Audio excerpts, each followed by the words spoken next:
Kalau kita tetap diam, yang akan kita lihat adalah negara yang makin fasis, negara yang makin otoritarian, dan biasanya cenderung koruptif. Londe Ireng itu titik 2, Gibran mundur atau Prabowo dimundurkan. Kita bicara oligarki, kita bicara haji. Bagaimana mungkin Anda memberantas korupsi ketika pilih-pilih? Kepada lawan Anda hajar, kepada kawan Anda lindungi. Tidak bisa. Kenapa tidak bisa melakukan hal yang sama dengan menggalang koalisi anti korupsinya untuk menggolkan undang-undang aset recovery? Jangan kemudian ini yang menghalangi DPR, saya dorong. Tidak bisa, itu dilakukan Jokowi.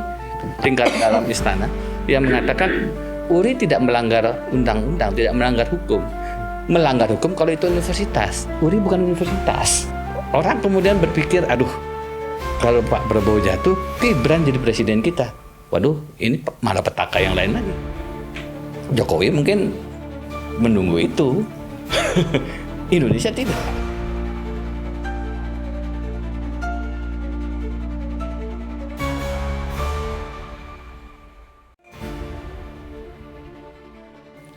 Jadi Prof. Denny, Ya, semua perbincangan itu sudah masih kritik yang tajam, keras terhadap kepemimpinan Presiden Prabowo Subianto. Tapi di forum ini izinkan saya kita mungkin tematik dan substantif sehingga dinamika diskusinya akan dapat. Kalau membaca dan mengamati surat-surat Bang Denny kepada Presiden, sebenarnya yang paling digarisbawahi penting itu apa, Bang? Dari isi surat protes kepada Presiden. sebenarnya sekarang itu kita tidak ada kontrol terhadap kekuasaan. Dan kekuasaan dalam republik itu, the first office itu adalah lembaga kepresidenan. Jadi apa yang dilakukan Uda Ferry membentuk kabinet bayangan itu satu frekuensi. Kita sedang kehilangan pengawasan, kontrol, monitoring. Dan dalam perspektif konstitusi ataupun korupsi, terutama korupsi, ketika kekuasaan itu monopolistik, tidak ada transparansi, tidak ada kontrol, maka itu sama dengan membuka ruang-ruang korupsi. Nah, Pak Presiden sayangnya tabola-balik, terbolak-balik, melihat bahwa kritik itu ancaman. Sangat mendasar ini untuk seorang pemimpin, bahwa dia justru butuh pengingat, justru butuh kontrol. Akhir-akhir ini kita melihat kontrol-kontrol yang dilakukan oleh teman-teman civil society itu dilabeli dengan berbagai macam sebutan yang sudah viral. Antek asing, beberapa kemudian memplesetkan menjadi antek aseng. Terakhir kita mendengar Londo Ireng. Menurut saya ini sudah sampai pada tahap yang tidak hanya membahayakan, tapi memang harus secara serius diingatkan. Saya khawatir lingkaran presiden apakah tidak diberi kesempatan atau takut mengingatkan itu. Kebetulan saya 3 tahun ada di lingkaran istana sebagai staf khusus presiden bidang hukum, HAM, dan pemberantasan KKN. Di zaman Pak SBY. Di zaman Presiden Susilo Bambang Yudhoyono. Atmosfer istana itu memang atmosfer yang mudah untuk memberikan pujian dan sulit untuk mendengar orang memberikan kabar kepada presiden yang apa adanya sejujurnya. Itu sedikit banyak saya alami, sehingga dalam satu tulisan saya katakan, jika saya menjadi presiden, mungkin kalau beliau kabinetnya, saya presidennya, potensial. maka saya akan mengangkat satu staf khusus presiden yang tugasnya tiap hari memberikan kritik, kabar terburuk, dan justru mengingatkan dengan satu kata, Bapak Presiden, Anda keliru. Karena pujian itu nggak perlu diundang, dia datang. Pujian itu tidak perlu kemudian diminta, banjir dari segala penjuru. Yang jarang dan langka itu adalah kritik yang mengingatkan. Nah, Presiden akhir-akhir ini paling tidak dengan indikasi pidato-pidatonya yang banyak kelirunya, tambah kurang kali lebarnya itu mengindikasikan ada yang salah di lingkaran suplai informasi kepada presiden atau tidak ada suplai yang cukup kepada presiden. Maka ketika suplai informasi itu tertutup, jalur yang bisa dilakukan ya lewat jalur-jalur publik. Sebenarnya surat-surat itu jika ada ruang private mungkin lebih etis dikirimkan langsung kepada presiden sehingga tidak membuat ada risiko malu di depan publik. Tapi hitungan saya kelihatannya kalau dilakukan secara private tidak sampai kepada presiden. Jadi harus terbuka. Jadi dengan beresiko kita menyampaikan kritik sekarang, paling tidak disematkan Londo Ireng itu, maka surat terbuka itulah pilihannya. Dan mudah-mudahan sampai, kalaupun tidak, paling tidak ini menjadi pengingat di lingkaran publik bahwa masih ada kita yang mencintai Republik. Ini bukan semata mencintai Prabowo, mengingatkan Prabowo, tapi yang lebih penting adalah kita ingin menjaga Republik agar tidak anti kritik, karena anti kritik itu koruptif.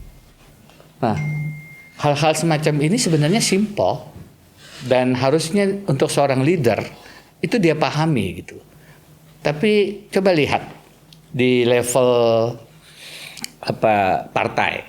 Artinya abang mau ngomong presiden tidak sensitif dengan kritik publik. Cara beliau membangun lingkaran koalisinya kan menutup ruang bagi oposisi. Hampir semua sekarang presiden, terutama Pak Jokowi, yang membangun kultur yang kalah dimasukkan ke dalam sebagai satu temuan baru begitu ala Indonesia, itu kan mematikan sikap kritis dan yang diajak ke dalam juga mau. Sekarang kalau kita lihat PDI Perjuangan tidak bisa dikatakan juga dia oposisi. Padahal konsep kontrol pengawasan itu tadi sangat penting. Dan ketika ini tidak ada, ketika tidak ada ruang pengawasan di DPR, ketika lembaga-lembaga negara relatif dikooptasi, kami di Constitutional Administrative Law and Society, saya, Bibi, Peri, Mas Uceng, itu kan sekarang sedang menguji rekrutmen hakim konstitusi Adis Kadir.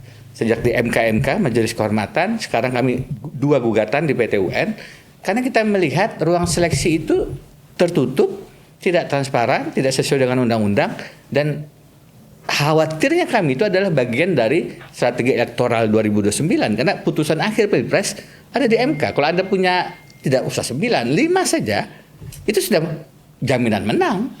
Anggaplah kalah di pemilihan rakyat, tapi bisa dengan mudah kemudian menang di MK. Karena itu kita khawatir itu kooptasi kelembagaan itu terjadi. Dengan segala hormat kepada teman-teman media, ini kepemilikan media itu juga sekarang sedang bergerak dikuasai. Jadi fungsi kontrol kita makin berkurang, fungsi kritis kita makin dibatasi. Saya katakan di dalam satu tulisan, Prabowo orasi, Febri korupsi. Teman-teman yang kritis itu kemudian ada 3 modus untuk dibungkam. Pertama adalah dibeli, dikasih jabatan menteri, dikasih jabatan komisaris. Kedua, dikriminalisasi. Sekarang hukum itu dengan sangat sedih menjadi alat untuk merangkul koalisi, kawan, memukul oposisi, lawan. Dan yang ketiga, yang paling merusak adalah dihabisi. Kalau kita lihat catatan dihabisi ini, tidak ada catatan negara dengan cara pengecut, menculik pengkritik yang dihukum. Penculikan 98 itu dihukum di tataran pelaku. Tapi di tataran yang paling atas dicopot sebagai jenderal, tapi jadi presiden juga. Kalau kemudian kita lihat kasus Munir, siapa pelaku utamanya? Kalau kita lihat Marsinah, Udin di Jogja, terakhir Andri Yunus, bagaimana sikap-sikap pengecut negara itu tidak kemudian mendapatkan sanksi hukum yang menjerakan. Jadi kalau kita tetap diam, yang akan kita lihat adalah negara yang makin fasis, negara yang makin otoritarian, dan biasanya cenderung koruptif. Itu sebabnya kita harus lakukan langkah-langkah yang sangat tegas. Oke, udah penegasannya 3 kali ditegaskan itu. Tadi bagus Bang Denny di awal itu. Ada penggal kalimat sebagai pintu masuk untuk mengkonstruksikan problem yang diperbincangkan dalam perdebatan dua pihak dan publik. Apakah ini problem politik yang tidak terakomodir tersumbat pada ruang demokrasi atau memang problem warisan ketatanegaraan dari rejim-rejim sebelum yang kemudian berakumulasi menjadi beban Presiden Prabowo sehingga kita lihat objektif. Silakan Bro. Tentu ada persoalan korupsi yang dari waktu ke waktu tetap menjadi akar masalah bangsa. Tetapi ya tidak bisa kita timpakan semua kesalahan pada Prabowo. Tapi kalau saat ini kita ingin melakukan perbaikan, ya salah satu yang menjadi nakoda kan tetap Pak Prabowo. Presiden bagaimanapun itu harus punya kemampuan rekrutmen. Kalau kita bicara anti korupsi, yang paling harus dia pilih sebagai anti korupsi itu wakil presidennya. Jadi kalau kita bicara sekarang, itu semua kita lihat ini bagian dari elektoral, bagian dari strategi pemenangan saja. Terakhir saya menulis, Londe Ireng itu titik 2, Gibran mundur atau Prabowo dimundurkan. Karena kalau kita lihat dari kacamata anti korupsi, maka apa yang dikatakan Bung Kisman tadi, ini Jokowi, ini Jokowi, ini Jokowi. Kata Prabowo, hidup Jokowi. Kalau dilihat dari kacamata anti korupsi, ada kontradiksi di situ. Bagaimana kita bisa mengatakan, saya ingin pasal 33, ini Jokowi yang paling merusak, anaknya ada wakil presiden. Logika-logika semacam ini yang harus diantisipasi. Begitu beliau menjadi presiden, siapa yang menjadi anggota kabinet?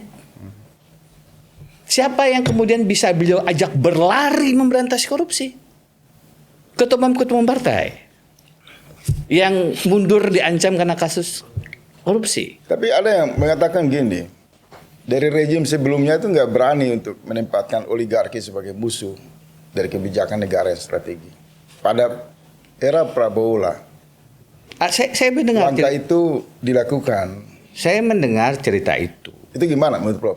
Saya mendengar cerita itu, tapi saya selesaikan dulu tadi ya, masalah rekrutmen tadi itu. Nanti nyambung ke situ. Bicara BGN.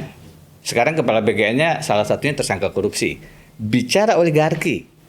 Satgas PKH. Ketuanya Jampitsus. Enggak. Jadi kasus korupsi. Sekretarisnya. Ketuanya Menteri Pertahanan. Ketua hariannya si siapa ini? Kasum TNI. Jampitsus sekretaris. Bukan ketua, saya koreksi. Kebetulan saya punya catatan coba wartawan. Ya sudah, nanti kita cek sama-sama. Tapi salah satu pimpinan Satgas PKH adalah Jampitsus. Ya. Poin saya adalah kalau ini bicara pasal 33, itu sebenarnya presiden harus merekrut orang-orang dan banyak orang-orang yang bisa direkrut. Boleh saya tanya Abang dalam pertanyaan yang apa adanya. Ini terlintas. Abang dulu dikasih kewenangan juga. Namanya Satgas Pemberantasan Mafia Hukum. Mafia Hukum. Abang masih tinggalkan catatan nggak? Tentang berapa nama oligarki yang masuk daftar kejahatan korupsi. Itu satu. Yang kedua, Satgas itu dibuatkan di lingkar kekuasaan SBY. Kenapa baru sekarang diledakin? Kenapa tidak digunakan pada zaman Pak SBY? Satgas Pemberantasan Mafia Hukum. Apakah Satgas Mafia Pemberantasan Hukum era SBY itu karena gagal bekerja maka berakumulasi pada pemerintahan Prabowo? Ini pertanyaan mengevaluasi dari fair. Kami mendirikan Satgas itu ketika Presiden masuk periode kedua dan beliau bilang 100 hari pertama saya mau masuk lebih dalam lagi. Belum selesai Kenapa tidak? Saya mau kejar jawabannya karena saya salah satu pelaku yang mengawasi kebijakan SBY. Kenapa tidak menempatkan SBY sebagai tersangka dalam kasus Bank Senturi atau Sri Mulyani? Apa yang membuat kekhawatiran Satgas yang dibentuk oleh Pak SBY? Kenapa jadi ke sana? Ini pertanyaan yang kalau untuk menguji keberanian Prabowo, Satgas Pemberantasan Mafia Hukum itu tidak mempunyai kewenangan justisial, Bang. Oke. Dia bukan pengganti polisi, jaksa, KPK. Tidak begitu posisinya. Dia kepres saja, yang kemudian menjadi semacam Minimal rekomendasi. iya, dia tidak punya kewenangan justisial itu. Jadi kalau kita bicara soal itu, Pak SBY dalam posisi yang, karena saya staf khususnya. Ini pertanyaan apa adanya ya? Iya, nggak ada masalah. Kembali ke persoalan pasal 33 deh, supaya tadi belum selesai. Pasal 33 itu pertanyaannya adalah, ketika memilih wakil presiden saja anti korupsinya kita bisa soal. Ketika menyusun kabinet saja yang terjadi adalah bagi-bagi kursi tanpa prinsip anti korupsi. Yang benar menurut saya paling bagus dalam proses rekrutmen itu Jokowi periode pertama dia melibatkan KPK. Dan rapor-rapor yang diberikan oleh KPK itu sekarang ada jadi menteri. Menteri itu dari raport yang diberikan KPK kepada Jokowi. Periode kedua dia sudah tidak pakai itu. Harusnya kalau dia memang betul anti korupsi, pergunakan itu lagi. Tapi bahwasanya sekarang dari anggota saja sudah lebih dari 100, itu problematik. Kalau kita bicara pasal 33, saya dari Kalimantan Selatan ini. 90-an zaman Orde Baru, sungai Kalimantan Selatan itu kayu. Orde Baru. Di tahun 2000-an, sungai Kalimantan itu tongkang, batu bara. Saya sering ke sana. Di pinggir-pinggirnya itu sampai sekarang masih jamban terapung. Hari ini, sebulan terakhir ini nggak ada di berita nasional. Padam mati bergiliran lampu di sana. Siapa yang ada di situ? Penyumbang terbesar presiden. Kita bicara oligarki, kita bicara haji. Bagaimana mungkin Anda memberantas korupsi ketika pilah-pilih? Kepada lawan Anda hajar, kepada kawan Anda lindungi. Tidak bisa. Oke, kita berhenti di situ. Bang Denny, Ya. ini kita bangun negara kan lebih mengevaluasi terhadap kebijakan. Kata Dasat, para kiai-kiai kampung, semua tergantung tanda tangan camat, presiden. Ya. Tapi yang kaya di ruang publik itu pertentangan soal narasi. Bukan soal kebijakan, tapi narasi. Jadi bumbu daging yang sekilo, bumbunya bisa 1 ton. Misal soal MBG, Presiden menjawab dengan penegakan hukum. Presiden respon terhadap suara publik. Tapi ada masalah. Kalau kekayaan narasi ini berlanjut, apa ini tidak membuat ruang pembodohan terhadap publik? Terjadi diskomunikasi, misinformasi, Iya. pemblokan opini. Betul. Kita butuh presiden yang memang bicara kepada rakyat dan memberikan arah pemberantasan korupsi misalnya. Tapi sayangnya pidato-pidato presiden akhir-akhir ini, terlepas dari memang mungkin ada kerja-kerja juga yang membuat didiskreditkan. Beliau sendiri juga kalau bicara di luar teks memang cenderung ada kekeliruan. Itu juga pasti yang bikin teks juga deg-degan itu kalau presiden pidato. Satu. Yang kedua, narasi, orasi itu penting untuk mentransfer pengetahuan apa yang ada di kepala beliau menjadi aksi. Ya kan? Problemnya antara narasi dan orasi presiden dengan aksinya ini jaraknya kadang-kadang 180 derajat berbeda. Ketika beliau bicara kejar sampai ke Antartika, ternyata semua bilang di meme-meme Antartika aja itu. Dan saya rasa itu menjadi pertanyaan mendasar kepada Pak Prabowo. Saya bicara regulasi saja ya. Ketika dengan sangat cepat Undang-Undang TNI dan Undang-Undang Polri itu digolkan, Undang-Undang Aset Recovery itu, beliau bicara di hari buruh yang ditangani Jumhur dan kawan-kawan 1 Mei kira-kira setahun yang lalu. 2025. Setahun yang lalu. 2025. Dan sudah setahun kemudian yang terjadi adalah koalisinya yang menolak. Kenapa tidak bisa melakukan hal yang sama dengan menggalang koalisi anti korupsinya untuk menggolkan Undang-Undang Aset Recovery? Jangan kemudian ini yang menghalangi DPR, saya dorong. Tidak bisa, itu dilakukan Jokowi. Jokowi mengatakan saya dorong, tapi kan inisiatifnya inisiatif DPR. Seakan-akan kita yang tata negara ini dibodohi bahwa presiden itu punya hak untuk mengatakan, dari awal saya tidak setuju dengan Undang-Undang Perubahan Anti Korupsi, Undang-Undang Perubahan KPK dan seterusnya. Atau beliau melakukan Perpu menerbitkan kembali Undang-Undang KPK yang lama diterapkan lagi. Yang begitu-begitu aksi-aksi yang kemudian lebih konkret, aksi-aksi yang lebih bisa memberikan memang ada kenyataan di ujung orasi beliau yang tidak sulit gitu. Kalau saya jadi presiden, satu saya terbitkan Perpu anti mafia hukum yang kemudian mengembalikan KPK menjadi sebagaimana sebelum dirubah dikebiri oleh Jokowi. Undang-undang aset recovery secara ketatanegaraan, secara regulasi itu didudukkan begitu. Tapi yang kita lihat antara narasi dan aksinya itu memang tabolah bale tadi. Ada paradoks Prabowo. Sebagaimana buku beliau. Dengan segala hormat bahwa apa yang beliau sampaikan ketika bicara efisiensi anggaran dan kemudian menggelontorkan sedemikian besar jumbo anggaran untuk MBG sama KDMP yang paling baru Undang-Undang Republik Indonesia. Saya dapat tuh Universitas Republik. Universitas Republik. yang saya agak heran penjelasannya. Jadi saya dapat penjelasan dari satu sumber yang tingkat dalam istana yang mengatakan URI tidak melanggar undang-undang, tidak melanggar hukum. Melanggar hukum kalau itu universitas. URI bukan universitas. Lah namanya universitas ya. Makanya kalau saya bacakan saya juga heran. Ini LPNK, Lembaga Pemerintah Non Kementerian. Jadi Universitas Republik Indonesia itu bukan universitas. Ini penjelasan semacam apa ini yang bisa kemudian muncul seperti itu. Jadi kesimpulannya kita akan kehilangan legitimasi ketika narasi orasi anti korupsi tidak berbasis konsistensi. Oke, mantap. Kita kembali ke forumnya. Dalam tulisan saya yang berjudul 3 Sebab Jatuhnya Rezim, saya katakan rezim itu jatuh 1 karena krisis ekonomi. 98 adalah contoh konkretnya dengan jatuhnya Soeharto. 2, krisis publik, terutama kalau kita sebut kasus-kasus korupsi. Kalau kasus korupsi itu kemudian sedikit banyak masuk ke lingkaran-lingkaran inti kekuasaan, maka itu bisa menjatuhkan rezim. Yang ketiga adalah skandal pribadi.